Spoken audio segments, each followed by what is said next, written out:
Shalom, balance, paradise, righteousness, all back up in the lab, continuing the Texas series. And as we can see, we got another legend with me, we got a pioneer, SPC in the building, Mr. Cap, honors sibling. What it do, my? What it do? In the building, mine.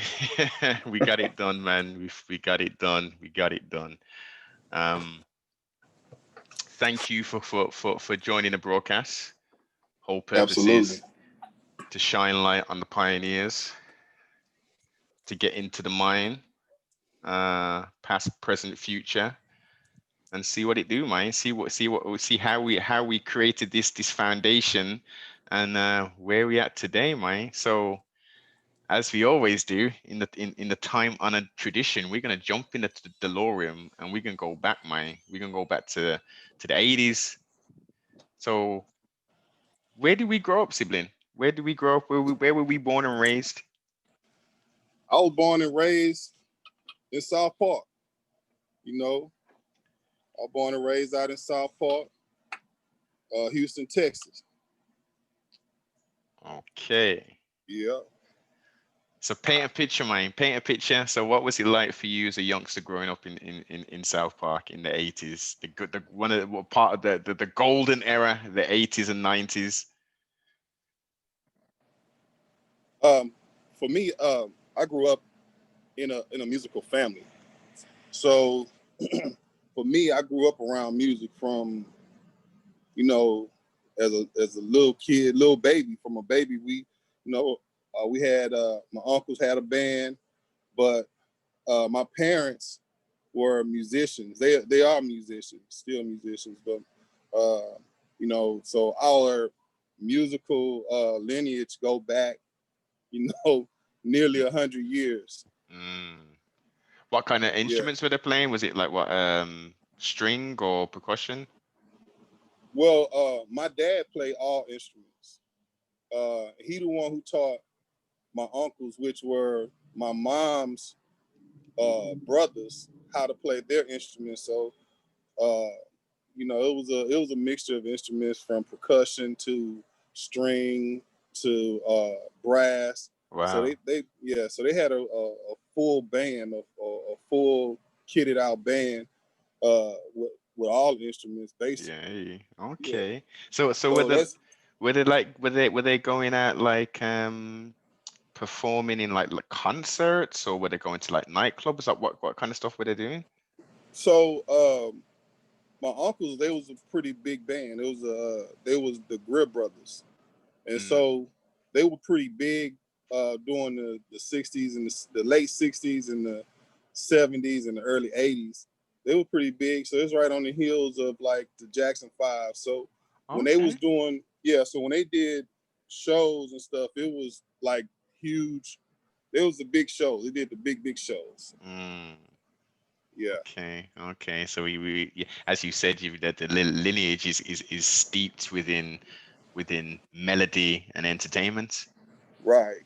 And like if you go a little bit further than that, up until one of my uncles was Johnny Guitar Watson, Whoa. which is a blues legend. Yeah. So up until he passed away, you know, the it also go back as far as when he got started as well. So yeah. So we had music. It was just always in our family. So way before I became a member of the South Park Coalition, we was always doing music, doing shows. I was rapping since I was 8 years old. So my influence came from, like the original, for me to be a rapper, be in the hip hop game, it just came from a lot of the original hip hop legends. And added on to that influence was, meeting K Reno. We grew up pretty much grew up together. I've been knowing K Reno since I was about 11, 12 years old. Because Okay. Is we all hung out in McGregor Park. is Kay older than you, or y'all the Yeah, same age? Yeah, K a little bit older than me. Yeah, he a few years older than me, but not by much though. Okay. I had to be probably during that time when you had the full SPC and all the members involved in the SPC. Uh, Probably one of the youngest in the SPC, but we were all still pretty close in age. Right. So like even right now, I think I'm probably, if you're not counting the second generation of the South Park Coalition, I'm Hmm. probably the youngest member from back in the days that's still actively uh, working in the music business right now. Mm. Okay. Okay. So, okay, school times then. So, were you in? So, based upon what you're saying, then I take it was you like in the school band and all that kind of stuff. No, I actually I didn't I wasn't in the bands.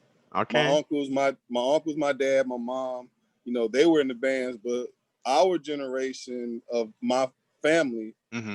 none of us was in the band except for one of my cousins. He was in the band, and because we had uncles and we had parents that taught us how to uh, taught us music. We had to Yes. learn music because of the family we was in, but we just, the majority of us didn't choose to be in the band in high school.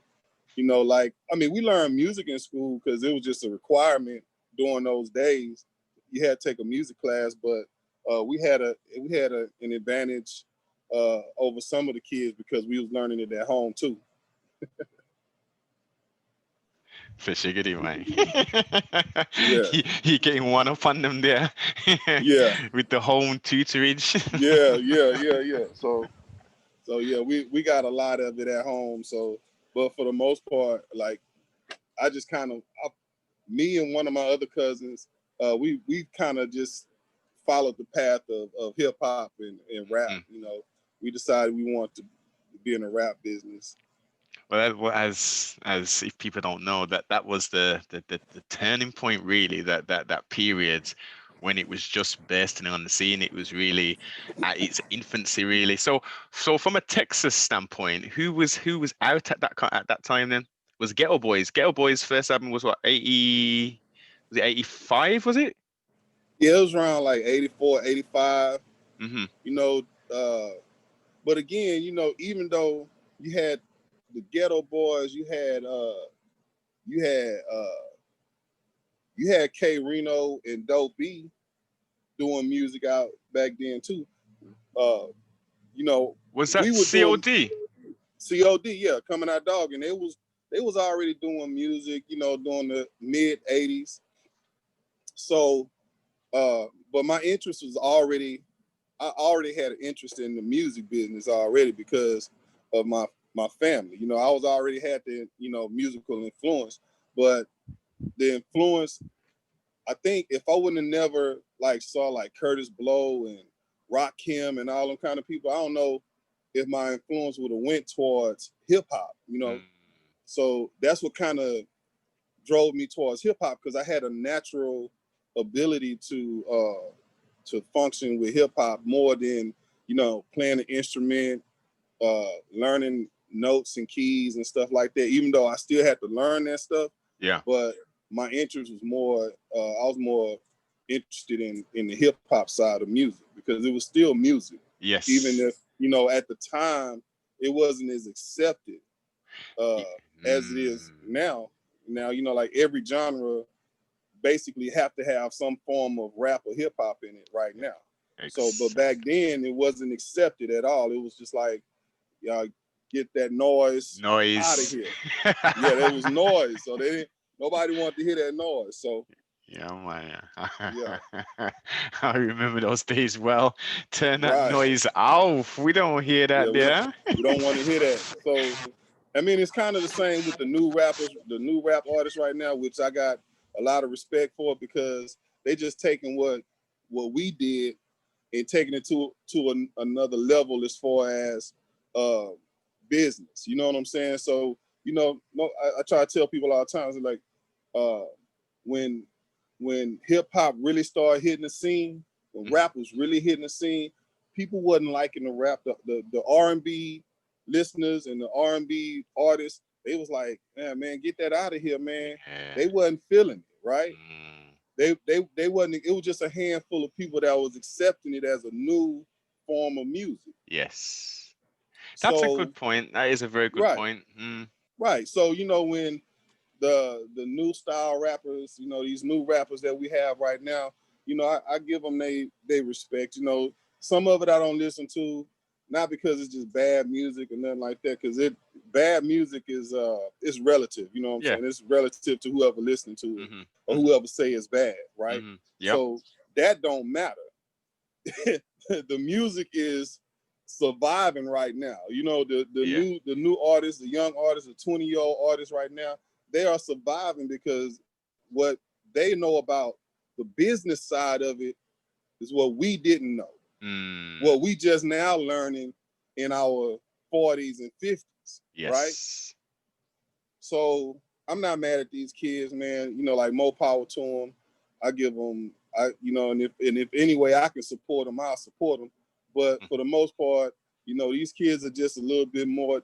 They don't have to. They don't have the structure that we had to follow back in the days. They just like, okay, uh, why would I sign and do this and give all my rights to that when back in the days, if you wanted to be on, that was Mm, pretty much your only choice as a rap yes. artist, as a Yes. hip hop artist. Yeah. Mm, So you don't really have no options, you know what I'm saying, except for like sign a deal. mm, And we would work hard to try to sign a deal, and that was still a 1 in a million chance that you get signed because there's so many artists. So now you times that by 10, these kids are like, no, I'm not gonna do that. What I'm gonna do is mm-hmm. I'm gonna make myself big, and I'm gonna Yeah. control my masters. I'm gonna control the narrative, and I'm gonna get out here and push myself.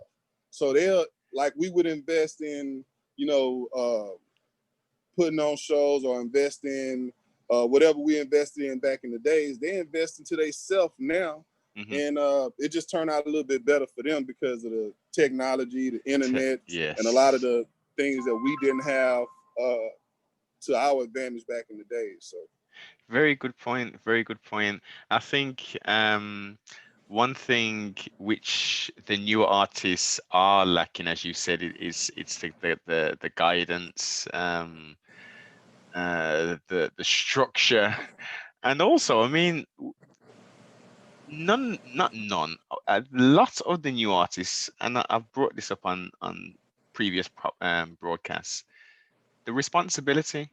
Who's taking responsibility for putting out potential filth in some people's cases? Um, and you've got young malleable minds who are taking all of this information in, all of this imagery and all of this audio, and they think what they're saying is the right way to do things. You know what I'm saying? So right, the lines in regards to accountability and responsibility, artistry wise, is becoming far and far removed from itself. So it's like, yeah, I'm putting it out there. That's it. You do what with it what you want. right. So yeah, accountability is accountability, man, is just in the way of the wind right now. Uh, that's unfortunate. I mean, but the, this man it's really unfortunate and sad that Mm, that the people that really carry the torch right now, as far as like mainstream or the people that's the most popular, uh, they're not they've been a bit irresponsible as far as what kind of material they put out there, and the problem is it's the access to it. See, like exactly. the well, we back in the days, access to certain stuff. If you was a certain age, you just really didn't have the access to it because you had parents that was involved in the content that Mm, their kids consume. mm-hmm. Well, we live in a time right now where most parents can't control the content that's being consumed by their kids. Unfortunately, because if if these kids if I have kids at my house and they have cell phones and they have devices and they're connected to the internet, then if I'm not controlling that at home, then when they go to school or they go out and hang out with their friends, then they're gonna still be able to consume all types of different types of information or material. So yeah, it becomes a point where you know you got you got to do the best you can at home as a parent, and then just basically you did what you're supposed to do as a parent, and however this kid turn out, that you instill some good values in this kid, and you hope they just make the right decisions, because these kids they grow up different. They grow up so much different than we did. The schools don't teach no more. They just train them to take tests Yes. because of the environment that we live in. It's all about money. We live in a money driven society. So if they doing certain numbers on tests, then these school districts will get more money, and so that's what drive uh, how they teach the kids, or how they don't teach the kids, how they train them. Uh, Yes. so that's one thing the parents fight have a that's one thing, and then the kids have all this access to all kinds of information, and so that makes them a little bit more lazy, so they don't have to uh, research like we had to research. So if they want to find something out, they can just go on Google and Google it, Yeah. and it's no effort. It's not a real big effort or ethic to how kids grow up nowadays. They can grow up, and we have to go to college to learn and get degrees. They can go on YouTube and learn the same stuff and be proficient at Yes. whatever it is. But we don't have no control over there's no control over the material that these kids consume, period. So if you have artists out there that's putting out, negative, or you're putting out this material that's not good for kids at certain ages and stuff like that, but they can't make a decision, make their own. They're not old enough to make their own decisions. Yeah. Then a lot of this influence is going to be is what's going to determine how they do stuff. The influence is not inside the house no more. It's outside. It's on the internet. It's on YouTube. It's not.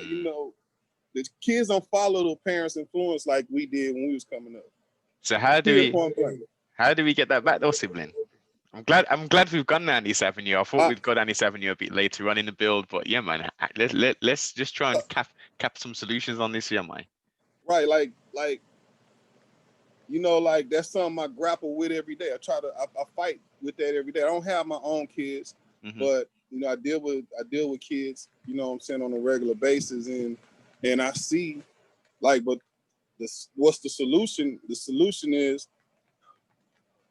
like I say, we take devices away from kids, we take their games away, we try to give them books, but what happened is with this new style of kid, these new kids, man, these 2020 kids, it's like like they don't care. It's like you can take all their devices away, and what they'll do is get comfortable not having their device, and so they'll just go to sleep and sleep all day. Wow. It's like I fight I figure out a solution. We try to stay positive, and instill good values in the kids that we come across all the time, man. And I think one solution would be is really tapping into uh, the big influences that these kids follow. Like the Cardi B's and Yeah. the Lil Babies and the Babies and all these big artists, that's out here that play on the radio 24/7 and the kids listen to 24/7.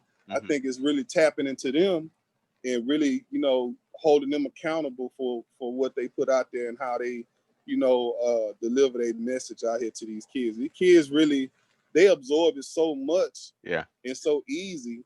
And then you see the little 8, 9 year old little girl out here listening to Cardi B and Megan Thee Stallion and stuff like that. And then you have the young men out here listening to these, these little Waynes and the babies and stuff like that. And they just all they want to do is be like that.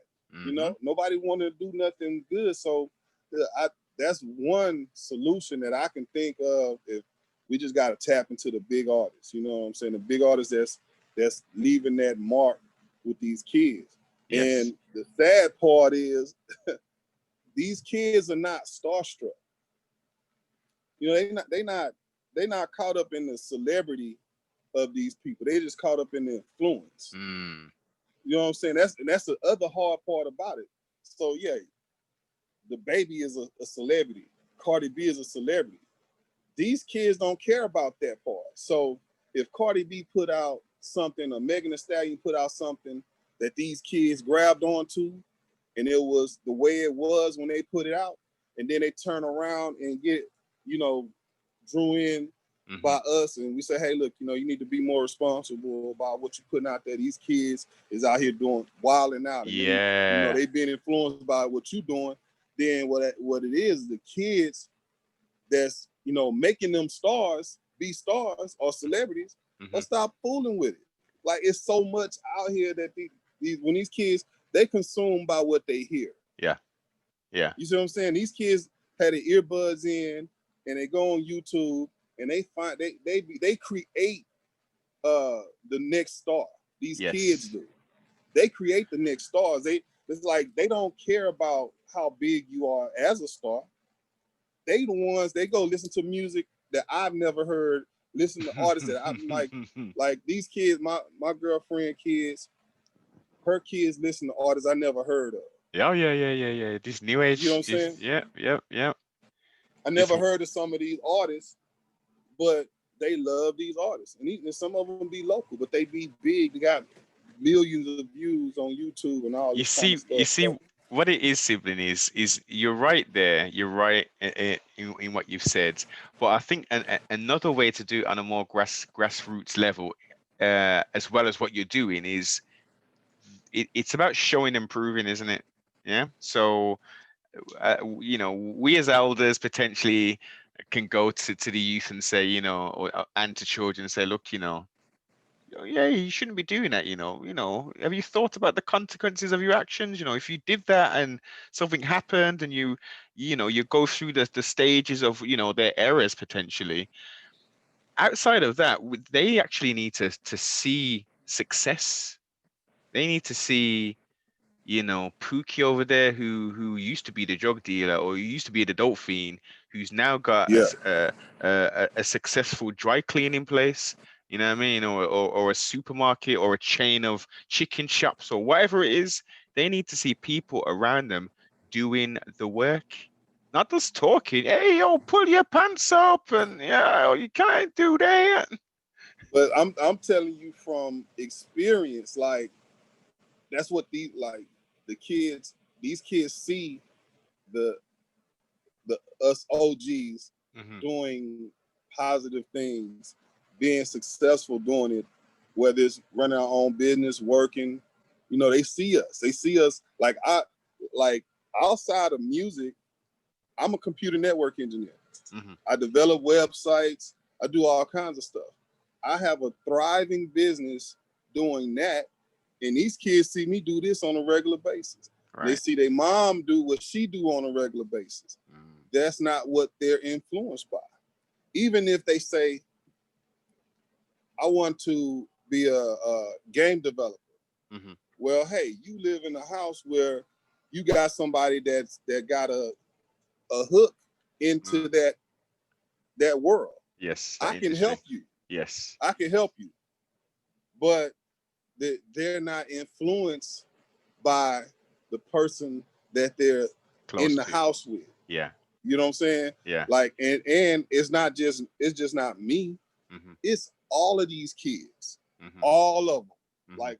Like I can speak for what I've seen in Houston And a lot of the places I travel around the country and some other places in the world, the kids are not influenced by what goes on in their house. You almost have to be extreme authoritarian, uh, iron fist with how you run your house, and then what you end up is dealing with a kid that end up having Rebelling. mental issues and psychological issues because you took everything away from them, you beat them up, Hmm. wouldn't let them do nothing, and you try to force them to do all kinds of other stuff.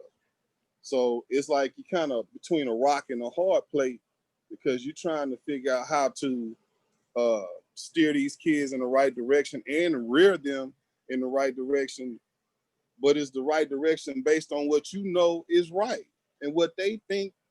they don't Yeah, they don't care. Like they it's don't care. It's like, I mean, we can yeah. go on forever about this here. I'm not gonna lie. We can talk Oh about no, this forever. yeah, no, for shiggity, for shiggity. No, Yeah, it's yeah, important, those siblings. You don't know, the yeah, children are our future, and I think as you've highlighted before, that when they go to the schooling system, aka the schooling system, yeah, um, they're trained now. They're yeah. trained that Train, potential, that not potential, taught.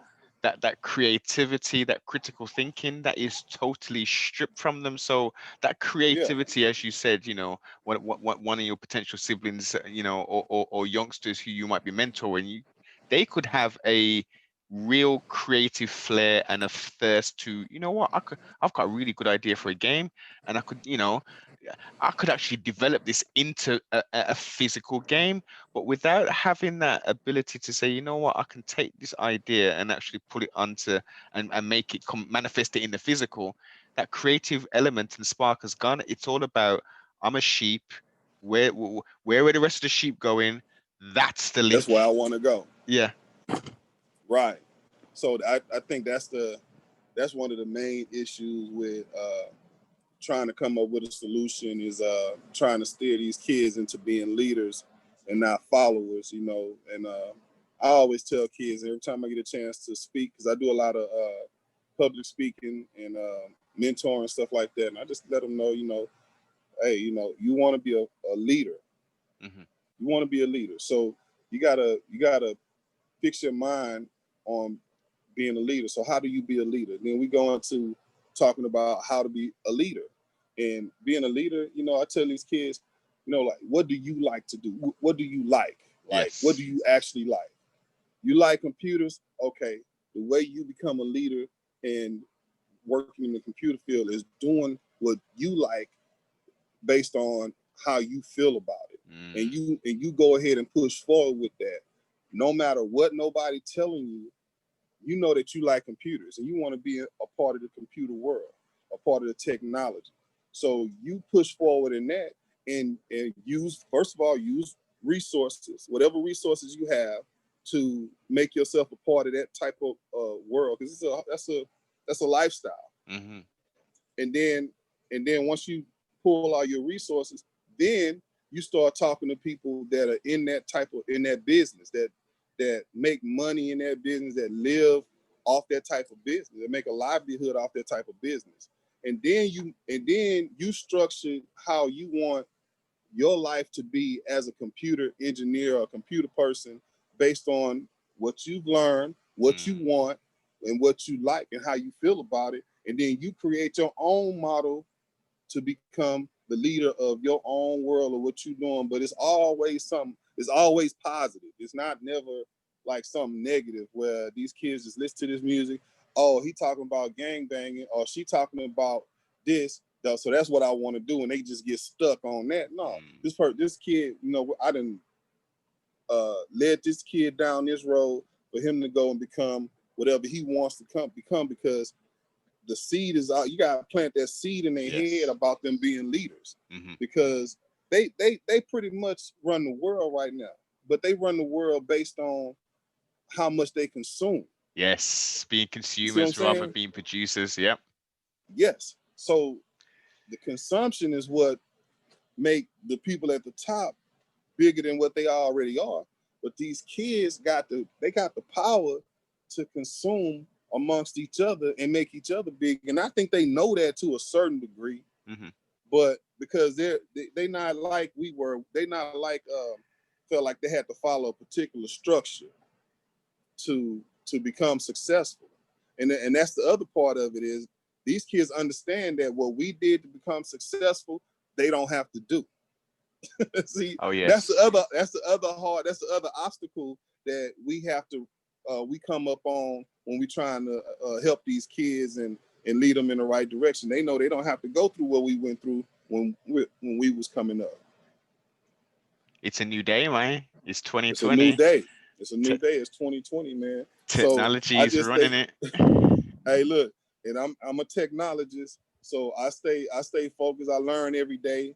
Uh, I'm constantly reading and watching tutorials and new technology and learning how to learning, but also trying to figure out how can I marry the music and the new technology. Yes. You know what I'm saying? I'm constantly doing that. Hmm. So that's What? that's just kind of like my thing now. Yes. And plus, I done learned how to start shooting my own videos for my music Okay. and stuff like that. Yeah, so I'm really trying my best to combine that new tech and my music and just keep it pushing like that. And whoever I can influence in a positive way along the way, then it's Yes. all good, But I'm not gonna sit here and say that that's my sole purpose in life is to try to get these kids straight. That's one of my purposes of staying in the business and staying in the music business. Hmm. But my main reason I stay in this music business is that's the most consistent thing in my life is music. I've always it's like I've never not done music. Mm. So and so if I could help a kid out, when it come down to music or technology, then I'm down for it. Oh, definitely, man. Actually, it's clearly a passion. It's clearly a passion of Yeah. yours. What are your thoughts on the fourth industrial revolution? The what? The fourth industrial revolution. Um, for as technology, right? Yeah. Yeah. So that's that's close. They trying to get us close to being a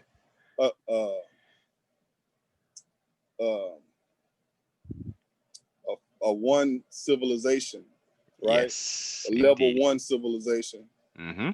right? Where we get to the point where uh, we're using all the resources on this planet to survive and live, right? Yeah. So that's a level one. When you talk about the fourth industrial revolution, which is technology, Hmm. right? But we're like in the middle of it, right? We're in the middle of it. We haven't Yeah. we haven't we haven't quite uh conquered it. We haven't, the first industrial revolution, the second, the third. We with technology, that means we've surpassed all those other Exactly. things. So now we're kind of like in the middle of it.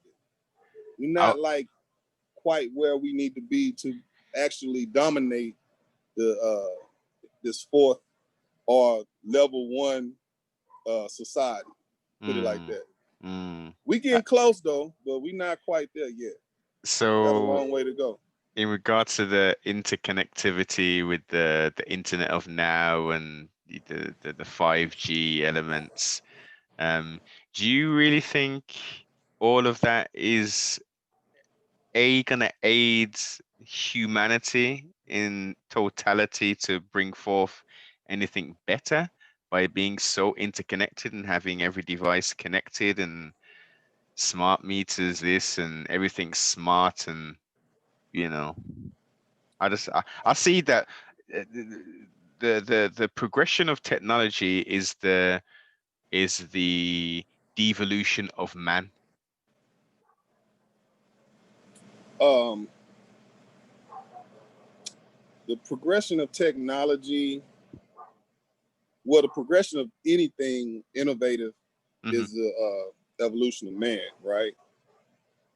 Right. Anything that we get good at, uh, Man end up Yes. evolving. So we in a the revolution that you're talking about is more like I say technology, but even more than that, when you break it down, it's more uh, connectivity, Connectivity, right? automation. Right, Yep.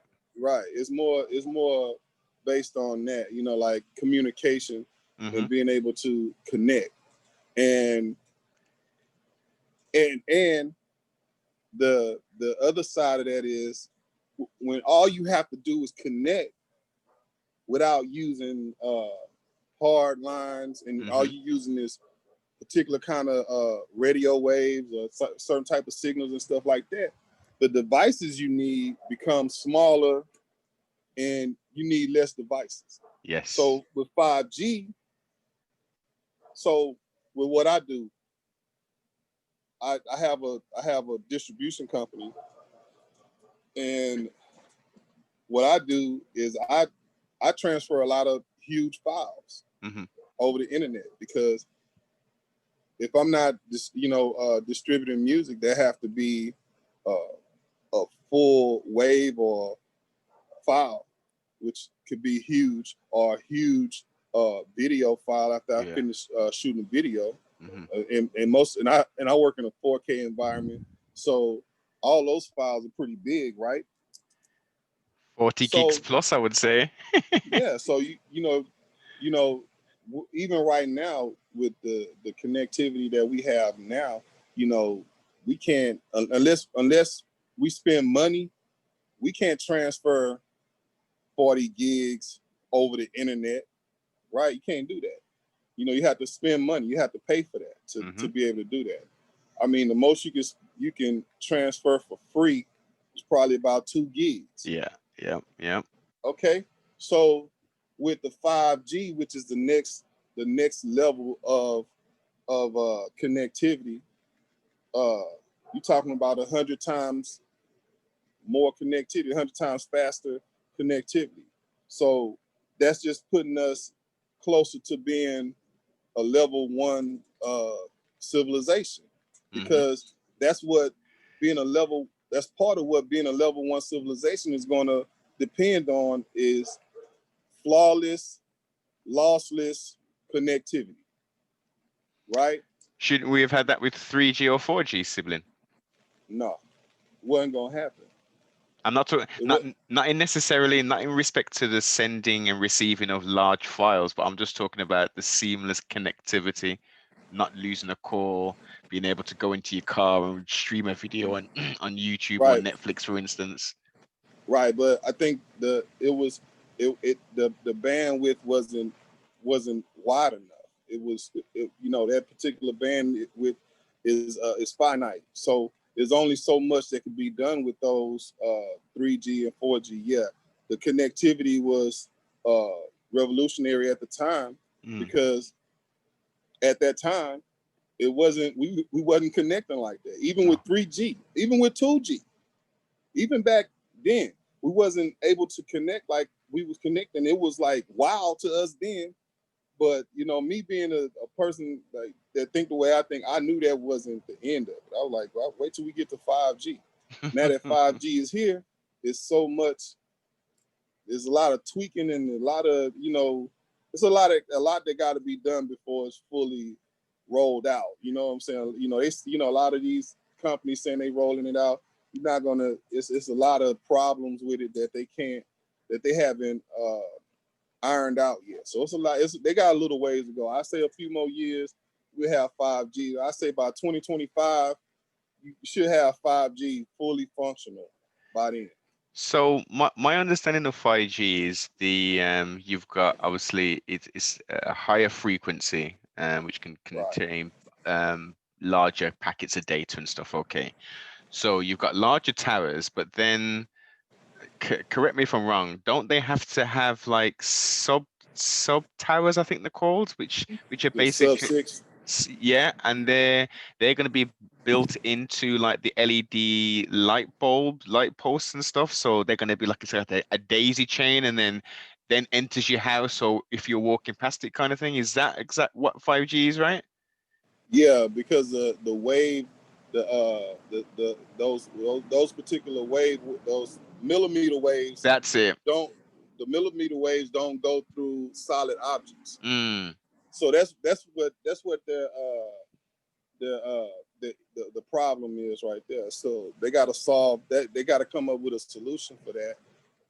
And I think that the solution they're gonna have basically is gonna be repeaters. They're gonna probably put up towers, close to each other, but yeah. then they're gonna have inside the homes and close around the homes probably some type of repeaters. I don't know how that stuff is gonna affect people, because they people have these campaigns about this stuff being harmful to your health, but I mean, millimeter wave can't even penetrate your skin, won't even go through your t-shirt. So I'm not worried about that. I'm more concerned with how you going to make it actually work. Yeah. When because they making these devices, they making all these devices 5G Yes. capable, but as far as making 5G work, I'm still yet to see what they're gonna do, how they're gonna implement uh something for that to work. So Mm. Well, pardon self. Reference as you've just noted these new cell phones and stuff and devices are for 5G ready and stuff. Within all mobile devices, especially handsets, which you like mobile phones, cell phones, within the instructions it says not to put it right next to your head when you're whilst in operation, based upon the radiation coming from them, right? right, So not many people clearly know that because we're used to telephones, from our era being of sorts. this, Yeah, you yeah, heard me. So yeah, the marketing in regards to telephones is you get a cell phone and you answer a call, you put it right to your head and you have that call, but that's necessarily not the best thing to do. And it's in manufacturing, guidelines and in the user guide and stuff. right. So that's just so they the manufacturers cover themselves, but it's hard to unlearn to do this. This is a Mm, muscle memory, yes. right? Hmm. So it's just all about trying to learn how not to do that. Radio waves come through speakers no matter what, because that's how you hear in the sound through the Yes. radio, a radio frequency. So even when you, I mean, I'm not a scientist. I know a little bit, but I think even when you have a earbud in or whatever, I think you're still dealing with it. Oh yeah. So Oh yeah, definitely, definitely.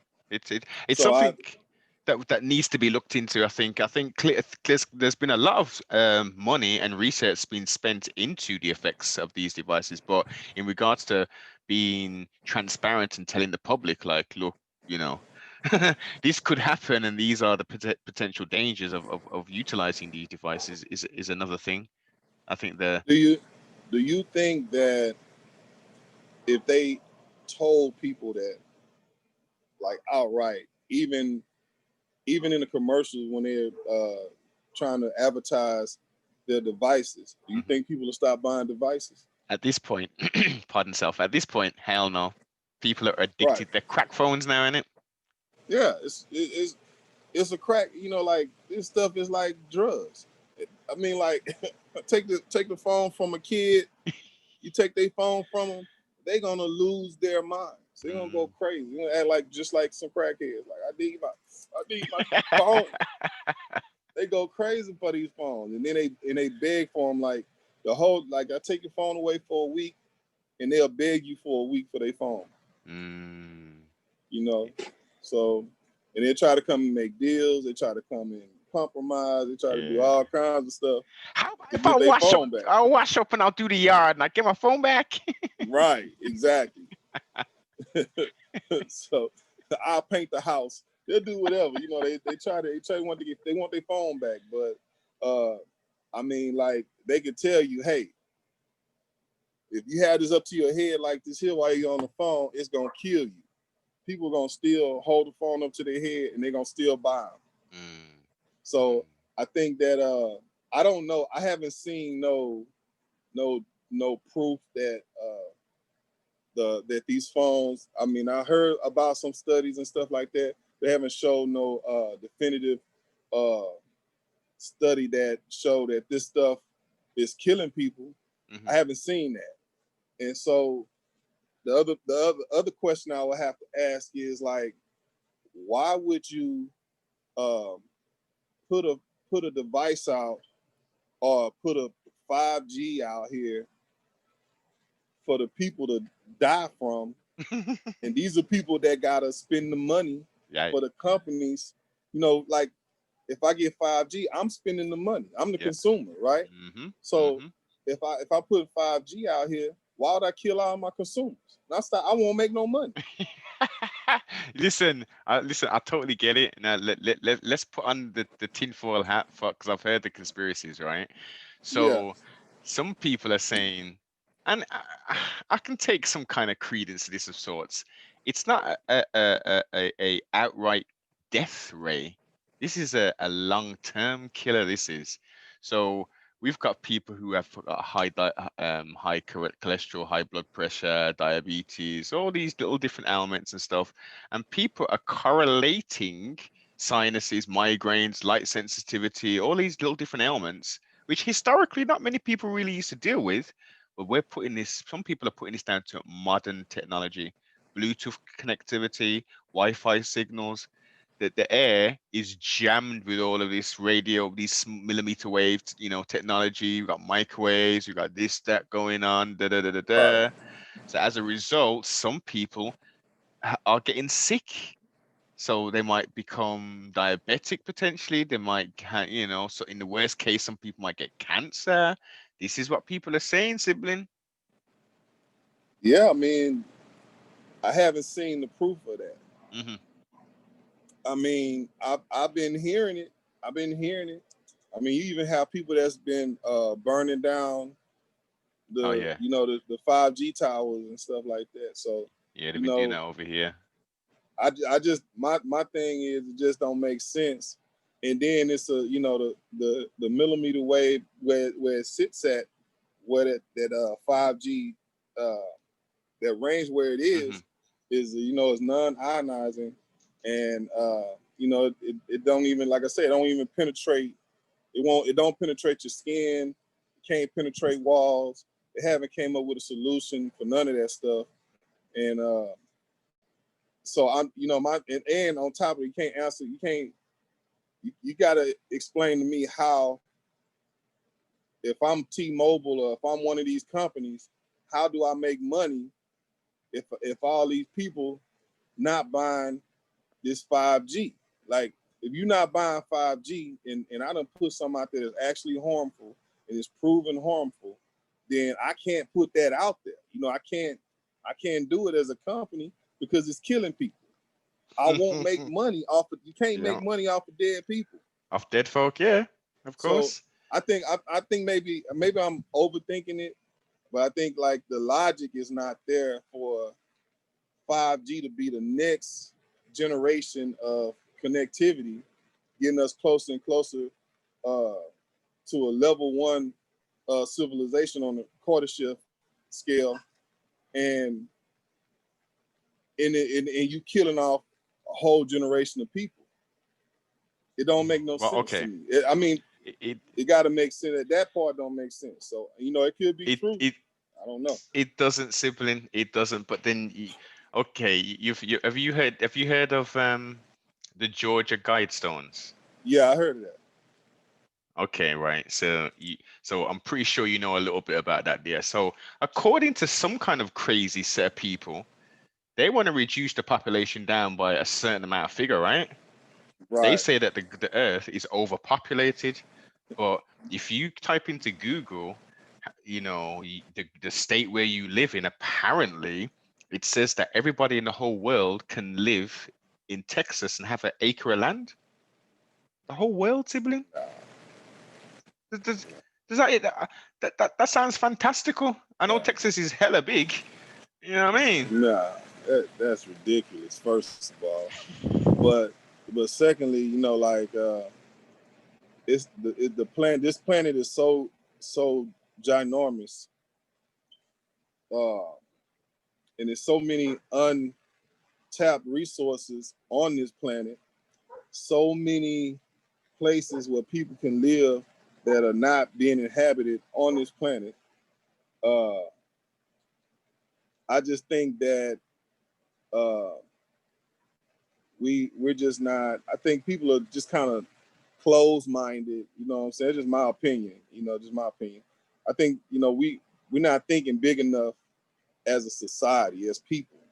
You know, so you had a handful of people that might be thinking bigger, like the people that's trying to go to different planets and stuff like that. But I think outside of that, man, I just feel like you really gotta put it into perspective as far as uh, what what what you're trying to do as a society, as a human race, where you trying to go as far as going towards the future. We the steel uh, industrial revolution, the coal industrial revolution, all these different things led to where we at right now.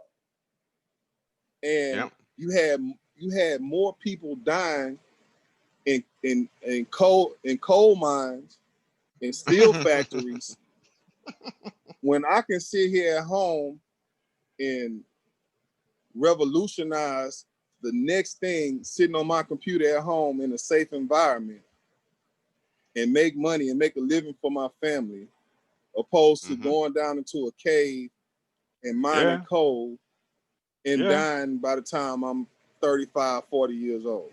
Yeah. Yeah. So Listen, sibling. it gotta That's it facts. gotta make sense, right? It gotta make sense. And when you talk about technology, devices getting smaller, that means that the the way it got to be made it's a smaller impact on the planet, right? Uh, chips, But will they? But okay, that see what you're saying now. I'm with it, sibling. I'm with it. yeah, But as you know, these crazy manufacturers who just want to make money, they build in obsolescence into technology. So within a year period, that laptop or that surfboard, aka a tablet, is broke. Your phone starts to slow down. You know what I mean? right. Because like I said, when you said we're in the next industrial revolution, I say we're in the middle of it, right? hmm We're in the middle of it. We at the point where we're still uh technology is still on that incline. It's Upward still curve. going Yep. going up. So it's like, okay, you bought this Note 20 when it first. hmm Like I bought the Note 20 when it first. I got it the day before it came out.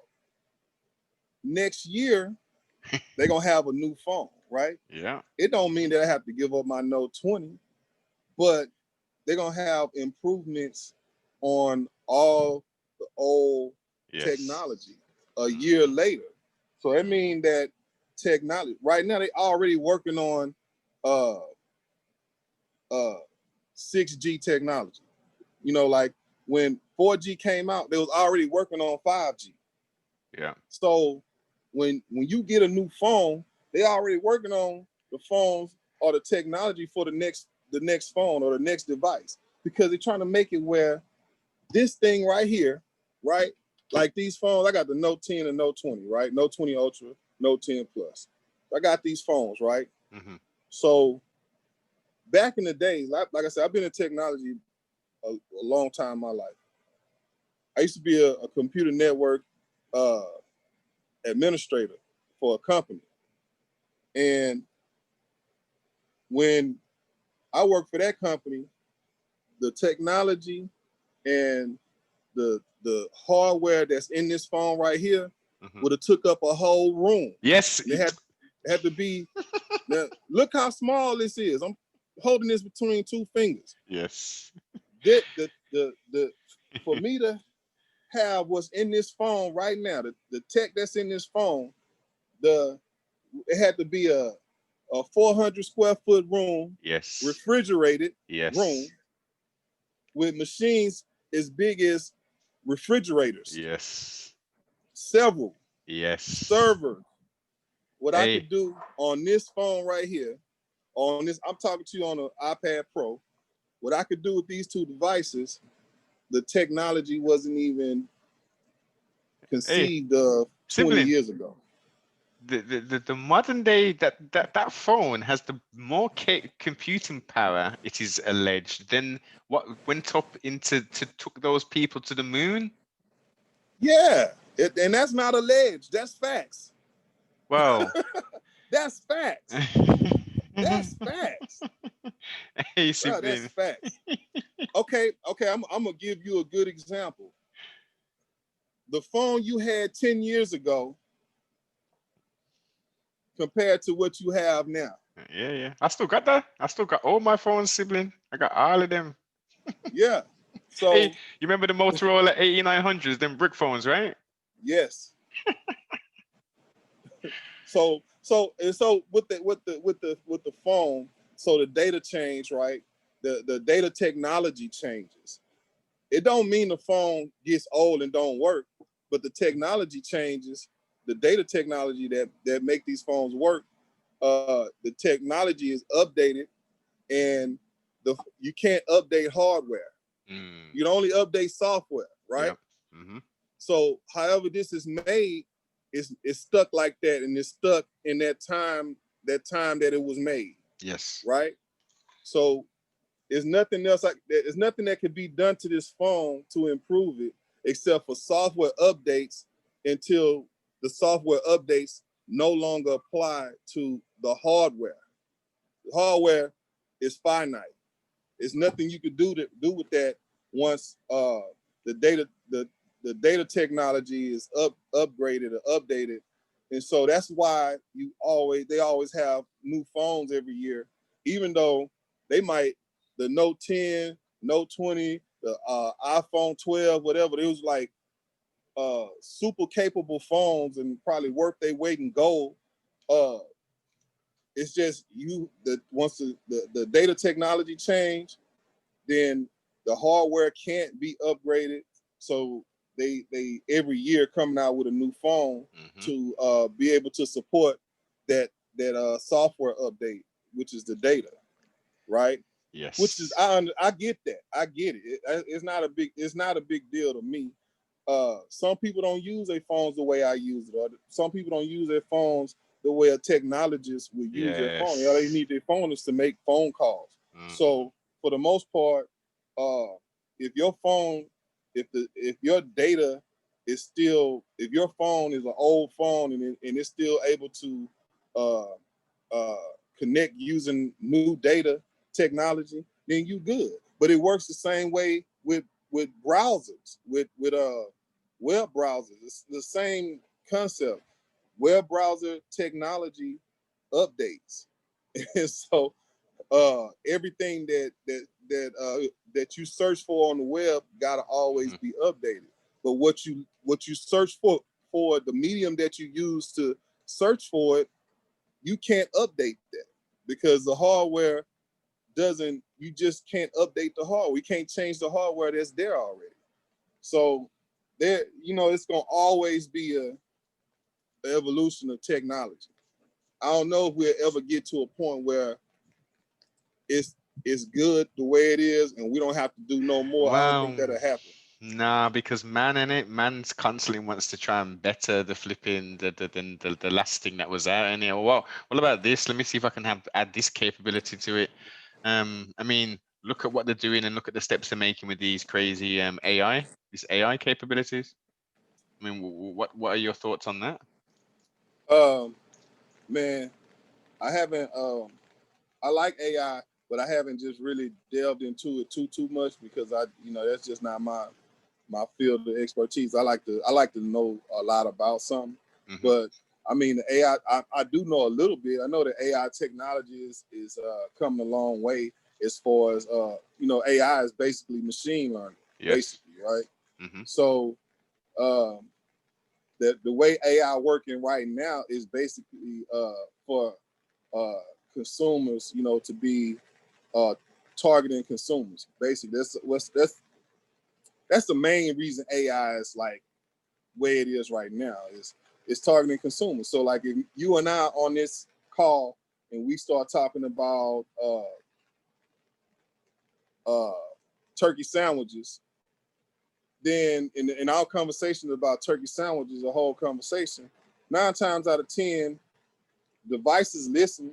The AI in these devices are listening, right? And so when you go on your Facebook page or you get on your device and start surfing the internet or whatever you're doing, you're gonna start seeing ads for turkey sandwiches, right? Yes, indeed. So that's what AI is being used for mainly. Now the capabilities of AI, they're exploring other capabilities of AI, to use for all kinds of other stuff. I just think that the direction they're trying to go in is more robotic and being able to assist human assistance, right? Yes. Now, I think uh, man can always do with assistance, most definitely, because we're human, we're mankind, we're fallible, we're likely to make mistakes. So within the medical fields specifically, they're looking at introducing AI to prescribe medication, for instance, to administer drugs, for instance. Now, I think this is a dangerous thing to do because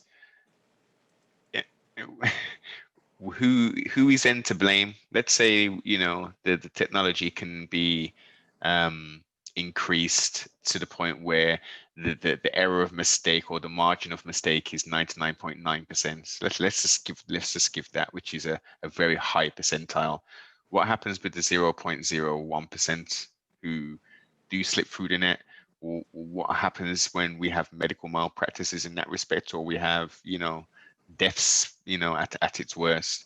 Do we blame the AI? Does the AI have its own entity and personality? And of course, it doesn't. It's not a sentient being unless you go to Saudi Arabia and they give you. Remember the first AI was given citizenship over there.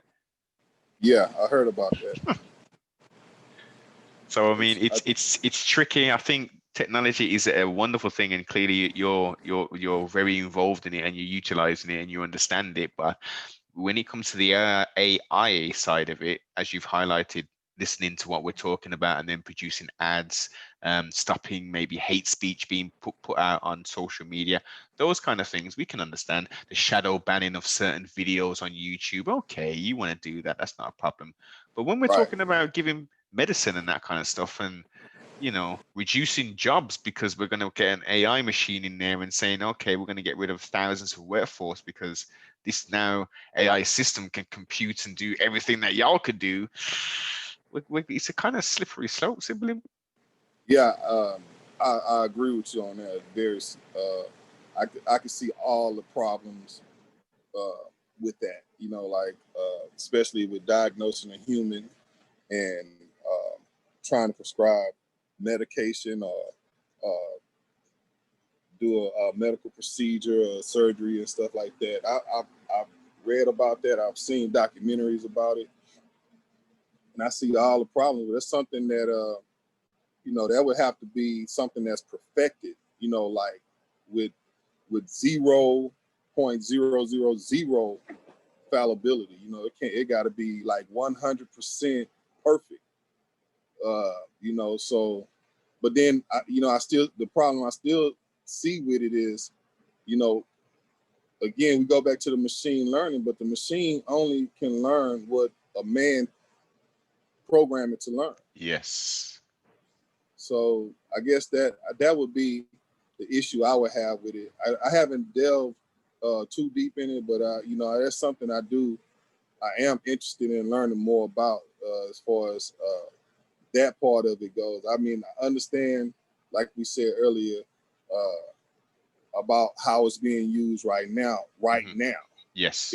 So we understand that, but like in the future, are they gonna, I think that's just my personal opinion. It'd have to be something that's 100% perfect to the point where we just we on another level. And that all goes back to being a level 1 civilization, being able to use all the resources that this planet provides and still be able to feed the planet, and the technology and the revolution, the evolution of the technology is at a point where it's infallible.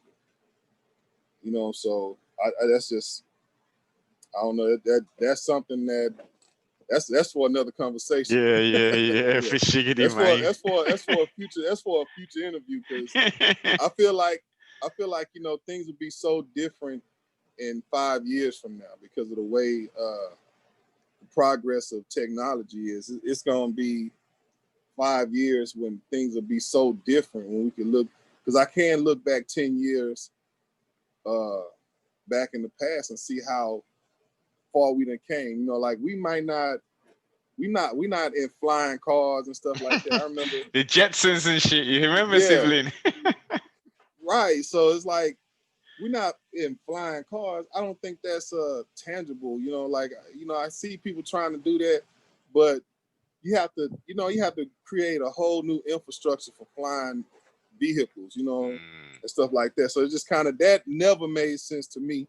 On top of, cars break the fuck down, Yep. right? So if a car break down in the sky, where it's gonna go? It's gonna fall the fuck down. So that just never made sense to me anyway. But from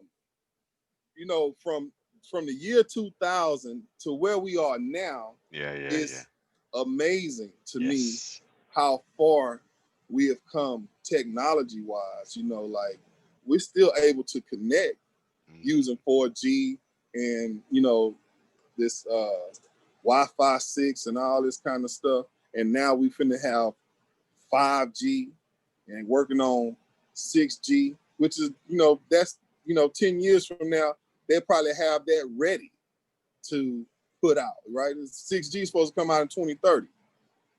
10 years go by pretty quick. You blink of an eye, sibling, man. The days Yeah, and the weeks are just blended into one. so I think that perfecting the AI technology and having the machines, so machines will learn.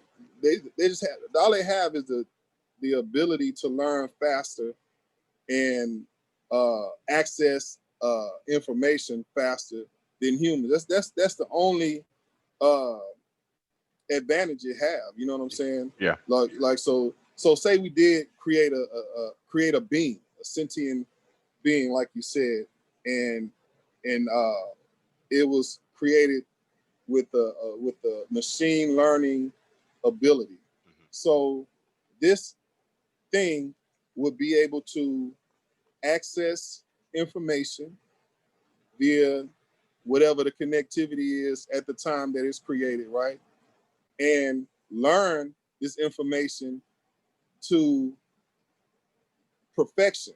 Yes. Because like you have doctors that study 15 years and still can't perfect their craft. They're not perfect at it. They're Right? proficient, but not perfect. Proficient, but not perfect. Right? They know enough. Put it like this here: when you're proficient, you know how far you can go. Yes. Right? You know where your limits are. You know what I'm saying? As a human, because there's only so much you can uh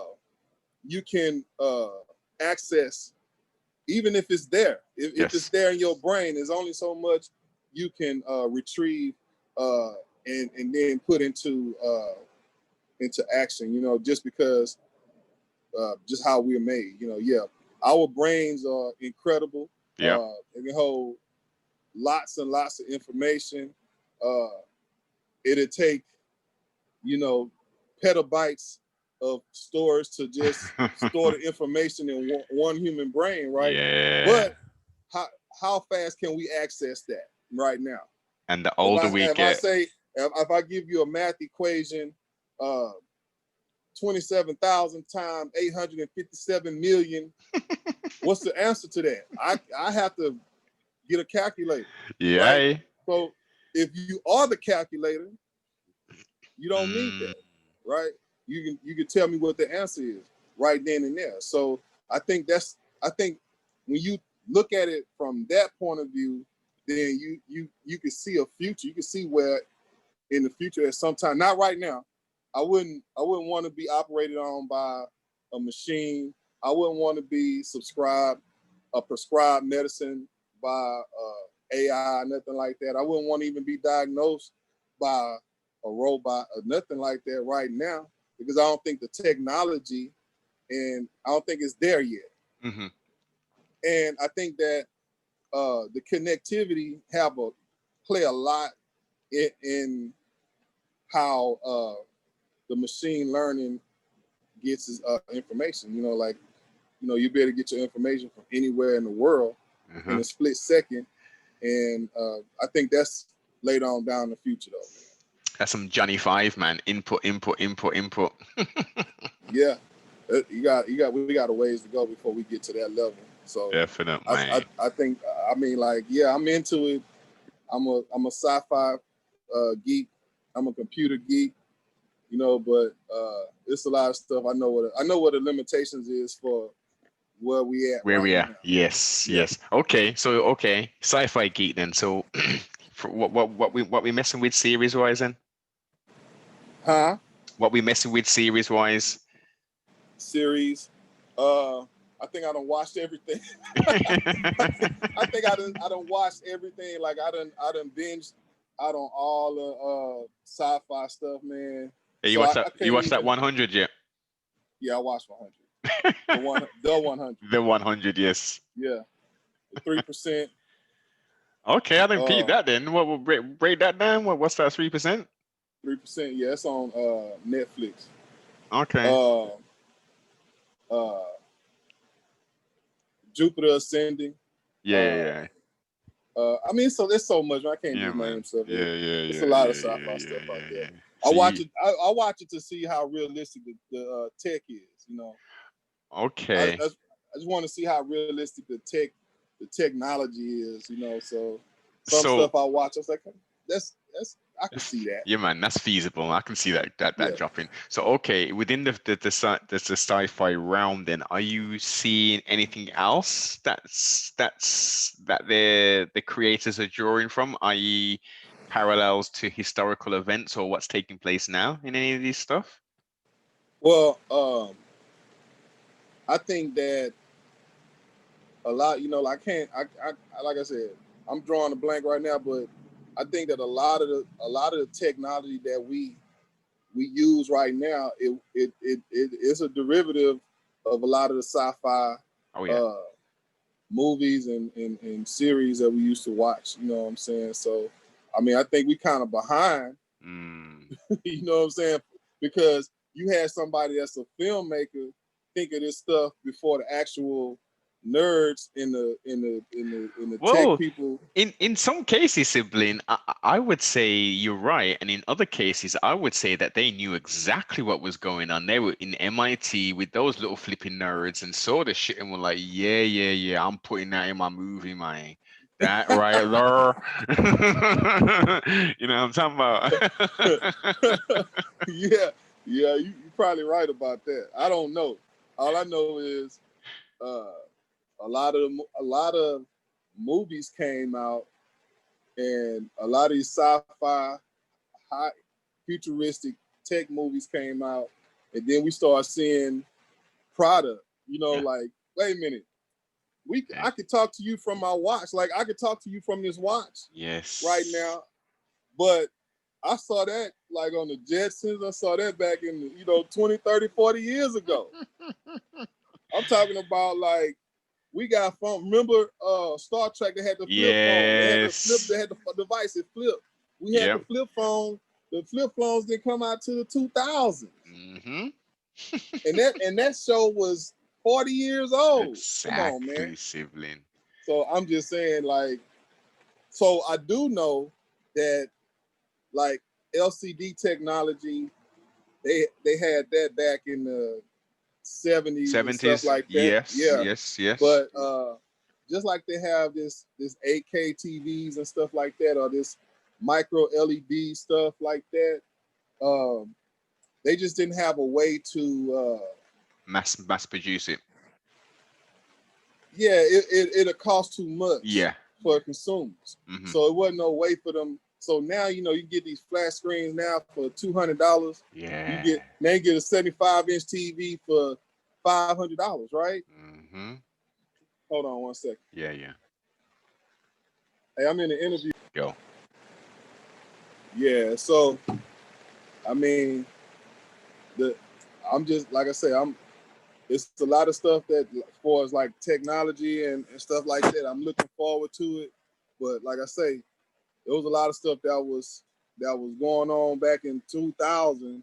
Like I remember before 2000, we thought we was gonna have flying cars. Remember, like by the time 2000 come, we're gonna be having flying cars. Man, look, we don't have no flying cars. It's 2020. Shit. They're talking about turning them shits electric now, sibling. Yeah, it's exactly. Still on the ground though. Mm-hmm. Still on the ground. See, but the youngsters, they don't know about no damn flying cars, man. They ain't watched no Back to the Future 1, 2, and 3. They ain't seen no damn Jetsons. You know what I'm talking about? They don't know no flying cars. Yeah, it's like I think so. Like, how do you feel about the kids? They born into this technology world, mm-hmm.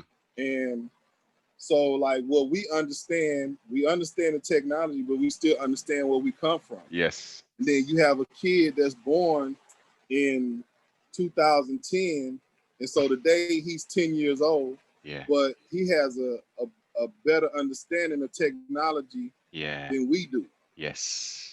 It's crazy. You're born.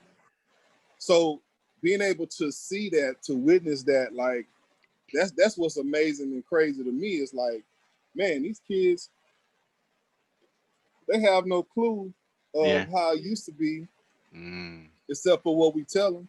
Yeah. These kids don't even know how to use a rotary phone. Shit. Then some of these little ones don't even know what a tape is or VHS. You know what I'm talking about? Never mind a Betamax. They don't know. Look, these kids, a 10-year-old kid right now, a 10-year-old, think about it now, 10-year-old kid, they don't even like CDs, DVDs. Why do I need that when I got this? Yeah. I don't need that. And so I used to tell point blank, K Reno, this was back like 2003, 2004, I was living in Las Vegas. And I would tell them, hey man, we're gonna have to start going digital. As I was, this is before I started my own distribution company. Mm-hmm. I was sending my music to iTunes and stuff through CD Baby. Okay, yeah. I know that, yeah. Yeah, so CD Baby was out, about 15, 16 years ago. And so I was seeing, okay, got it up there, but it wasn't no big deal because a lot of rap artists didn't care about that. All they cared about is pressing up the CDs, right?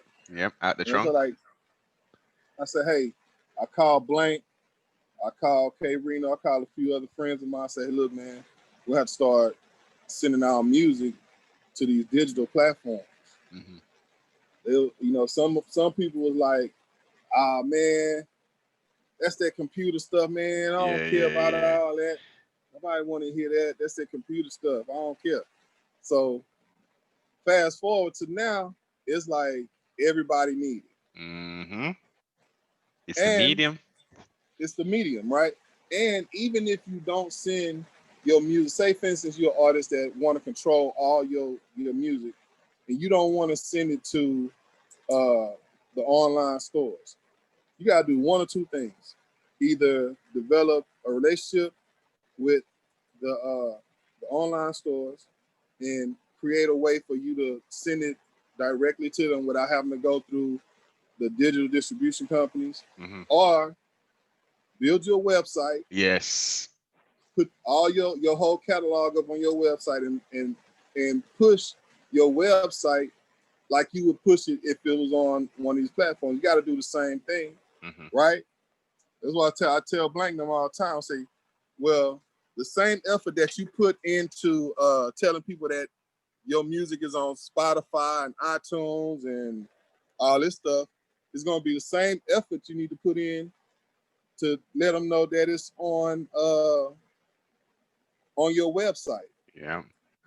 Build So it and they will even come. if you spend money, yeah, you build, they will come. Even if you spend money to put, say you do a Spotify campaign, you can save that money and do a campaign, a Google ad campaign for your website, and basically push your music like that, you know, and kind of control your money, control the narrative, Yes. especially nowadays since we all control, you know, the people that didn't sign no deals back in the days, like me, we kind of control our masters and stuff like that because we record our own music nowadays. That's the key. That is the key. I mean, unfortunately, unless as you've highlighted, you're doing the marketing thing. Spotify and iTunes is the majority of the places where people are going to go to try and sort out new music, and then you're going to, depending on what they're listening to, then you're going to get recommended. Oh, if I'm listening to Live Ola, for instance, oh, well, you know, Magno's going to come up, Twin's going to come up, SPC's then going to come up. You know what I mean? Whereas if you ain't putting in that work and people know, oh, this brother's still Yeah, around, SPC, 2/3 of them are still about. They're still actually making current music. If not, they're still actually visible. You can reach out and, you know, touch them and speak with them. You know what I mean? Whether it's on social media or not, depending on what state you're at. yeah, You got to put that work in, man. You definitely, self-promotion is the best promotion. right. So, and that, I guess that's the thing right now is the putting in the work, and so I guess what I do a lot of, I work a lot trying to figure out how to put the work in to where it makes sense, where it's I can see the return on my effort. You know what I mean? Because it's a way to do everything, and it's a way that that people out here doing it with the companies. You know, the record companies are figuring out how to put that cherry on top of that Sunday, man, and draw people in because they was losing for a minute. It was like losing it, like these artists not trying to sign because they don't figure it out. So now they figure out how to control the media. They can figure out how to control the YouTube, and you know, like Google Music is being switched over to YouTube Music. So all these people that own these companies, they got to go buy into the Apple Music and buy into all these different companies in order to still control these catalogs of music that they have out there for these artists. You know what I'm saying? Because you finna lose these artists. It's raining out here. But yeah, you about to lose these artists. You know what I mean? These artists like, okay, you got that music, you got my name, you own all that, you got me in this 360 crazy 360 deal or whatever. I'm finna go make a new name, make new music on my laptop, and I'm gonna put it out myself and see what that do. See what it be like, man. Yeah. Hey, so what's the weather That's like? Blank calling right there. The blank stay in the house, man. Blank. I'm in the middle of an interview, bro. Oh, sorry. Hey, shout out to the interview as one of SBC for lawyers. Definite sibling. You hung up. Yeah.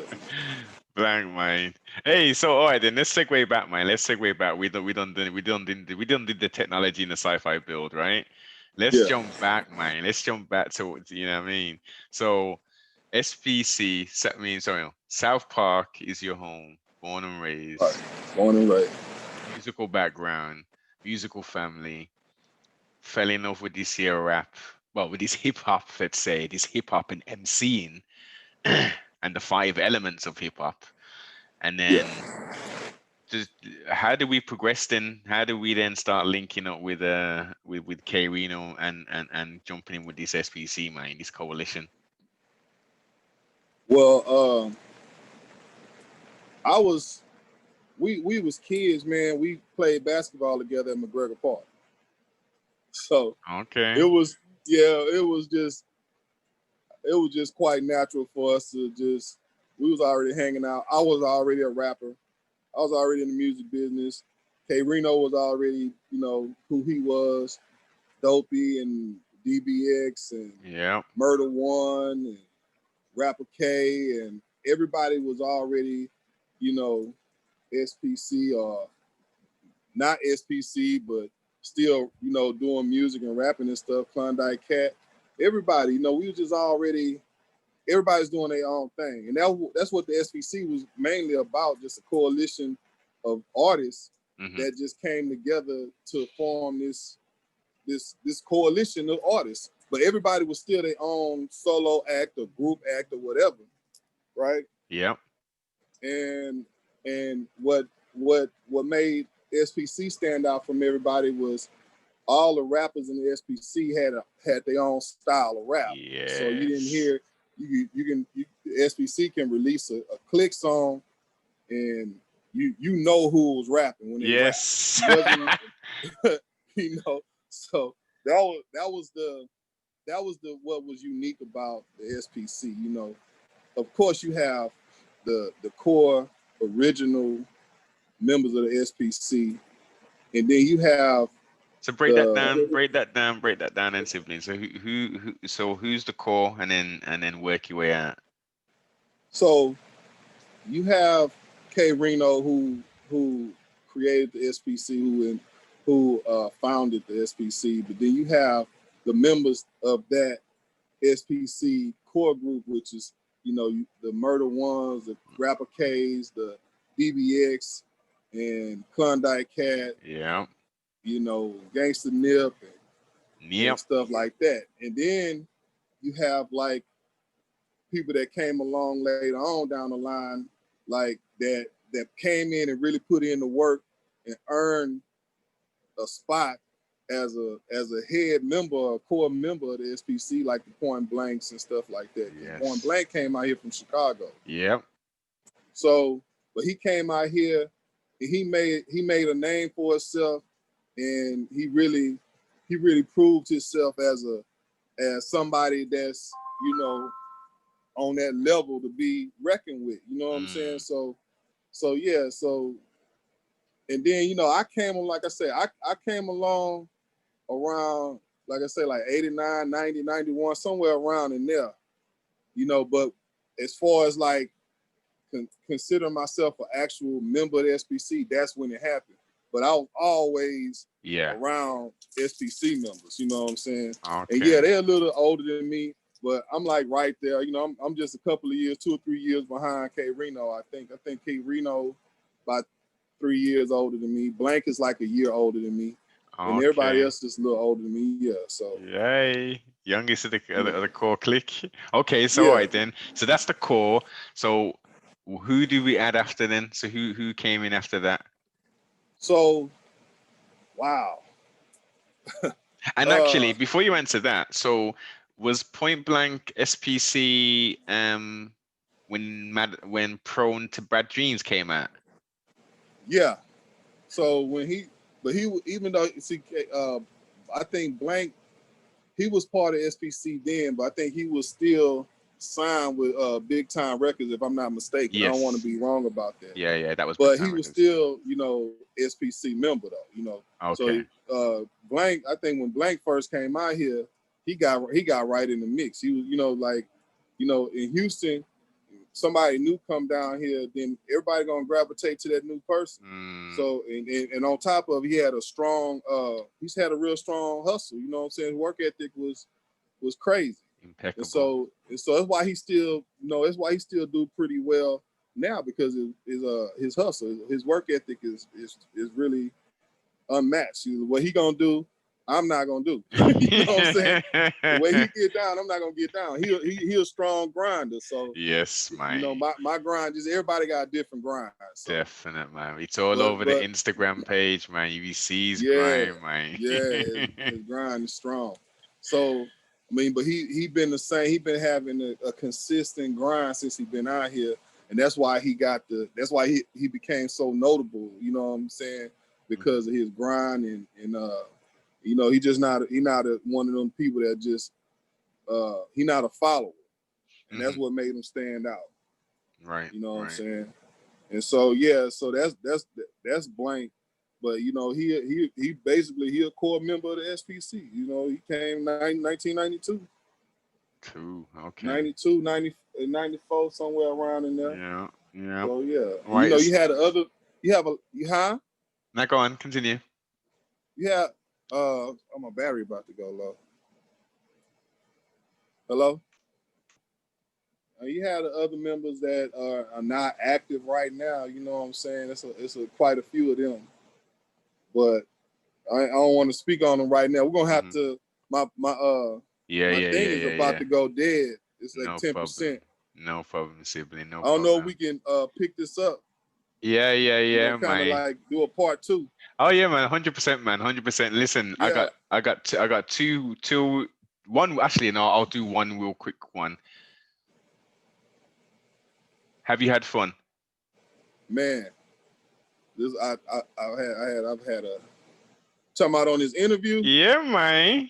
Hell yeah, this is like super fun, man. I could do this every day. Yeah, For I could do sure. this every day. For sure. So we're gonna pick it up, man, because we just touched the surface, man. We just touched the surface. And we didn't get a chance to dive deep off into nothing yet. Yeah. It's a lot. I got a lot to tell you about, but This is it. This is it. Yeah, So dash out your socials, man. How can the siblings then get in contact with you, man?